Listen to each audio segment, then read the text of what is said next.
মানিকগঞ্জের ঘিওর উপজেলার উপর দিয়ে বয়ে যাওয়া নদীর পানি দ্বিতীয় দফায় বৃদ্ধির ফলে নদীর পাড়ে ভাঙন তীব্র আকার ধারণ করেছে।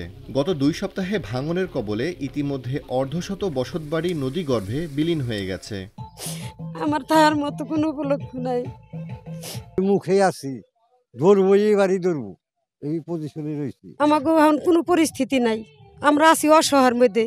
ধলেশ্বরী নদীর ভাঙনের কবলে ঘিওরের কুস্তা ও নার্চি গ্রামের কমপক্ষে ৮টি পরিবারের মানুষ চালের টিন, আসবাবপত্র, গবাদি পশু নিয়ে ছুটছেন নিরাপদ আশ্রয়ের সন্ধানে। এই গ্রাম দুটিতে চলতি বর্ষা মৌসুমে ধলেশ্বরী নদীতে বিলীন হয়ে গেছে আরও ১২টি পরিবারের বাড়ি। ভিটা মাটিহারা মানুষ আশ্রয় নিয়েছেন স্বজনদের বাড়িতে। এই নদীতে আমার চাষের জমি গেছে, আমার বসত বাড়ি গেছে, আর এই বাজার ছিল আমাদের দোকানও চলে গেছে। বাজারে বর্তমান কিছু নাই, আমাদের কর্ম করার মতো কোনো কিছু নাই। আমাকে সরকারে যাই হোক কিছু কইরা দুন লাগবে, আমরা ডালে ডালে পাতায় পাতায় কতদিন করুম বাল বাচ্চা নিয়ে, আমাকে নাই বলতে কিছুই নাই। বাড়িটা ছিল তাও চলে গেছে, তাহলে এখন কি করুম আমরা? আমাদের এই তরানীবাসী আমরা এখানে থাকি নদীর পাড়ে, সবসময় ভাঙনের ভয়তে থাকি, কারণ এই রাত ডিজাইন চলতেছে।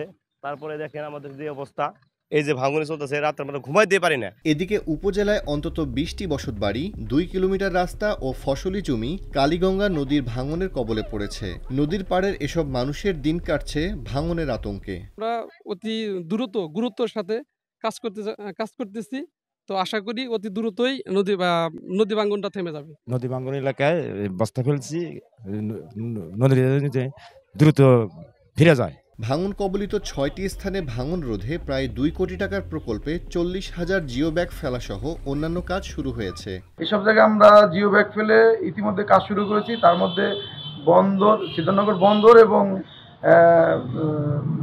বেগুন নার্সি পশ্চিমপাড়া, এখানে আমাদের মাননীয় এমপি মহোদয় কাজ উদ্বোধন করেছেন এবং আমরা কাজ শুরু করছি। নদী ভাঙনে আমরা যথাযথ পদক্ষেপ নিচ্ছি। উপজেলা নির্বাহী কর্মকর্তা আমিনুল ইসলাম জানান, নদী ভাঙন রোধে নিরলস কাজ করে যাচ্ছে প্রশাসন।